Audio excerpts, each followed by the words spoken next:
ভালো করে আগে লাল করে সুন্দর করে ভাজ, যাতে পেঁয়াজটা কাঁচা গন্ধ করবে, বুঝেছিস?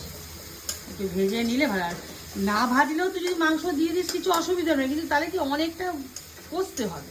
পেঁয়াজটাকে ভালো করে ভেজে নিচ্ছি, নিয়ে মাংসটা দিলে ভালো হয়। দেওয়ার পরে মাংসটা যেটা ম্যারিনেশন করে রেখেছিলাম সেটাকে এবার দেবো। একটু ভালো করে ভেজে নিয়ে দে, নইলে কিছু হয় না। করে দেবো ম্যারিনেশন করে যে মাংসটা রেখেছিলাম সেটা এবার দিয়ে দেবো এর মধ্যে। তবে একটা সত্যি কথা কি, এই চিকেনটা কিন্তু নিজেই করে, নিজেই জানে, তবু আমি একটু বলে দিচ্ছি নিয়মগুলো। আজকে কারণ বাবাই খাবে। হ্যাঁ, অন্যদিন আমি আর মা রান্না করে খাই। হ্যাঁ, বাবাই চিকেন অতটা খায় না, পছন্দ করে না, তাই খায় না।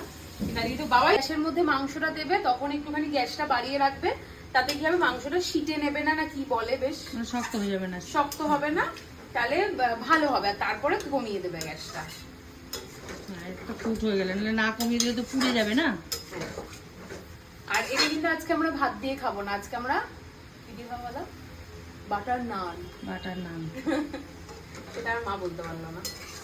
বাটার নান চাপা দিয়ে দিয়েছে, এবার একটু বসে থাক। আর এখানে কারা দাঁড়িয়ে আছে সেটাও দেখুন। আজকে যিনি টেস্টার তিনি নিজেই এসে রান্না দেখছেন, কারণ আজকে খাবেন তিনি চিকেন। তো লাস্টে নামানোর সময় আমরা কি দিয়ে নামাবো বলো? মা বল আবার। এখানে আমাদের 3 বার এই কথাটা বললাম, আমার মা ভিডিও অন করেনি।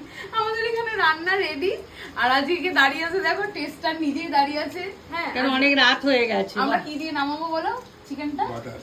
বাটার দিয়ে, গরম মশলা, একটু বাটার আর একটু গরম মশলা দিয়ে দিয়েছি আমি লাস্টে চিকেনটা নামাবো। এই যে বাটার, এই যে দিয়ে দিলাম। এইবারে আমরা নামাবো এবং বাটার নান দিয়ে চিকেনটা খেয়ে আপনাদের টেস্টার, মানে যে আমাদের খাবার টেস্ট করে প্রথম বলে, সে জানাবে কেমন হয়েছে খেতে। চলে যাচ্ছে টেবিলে।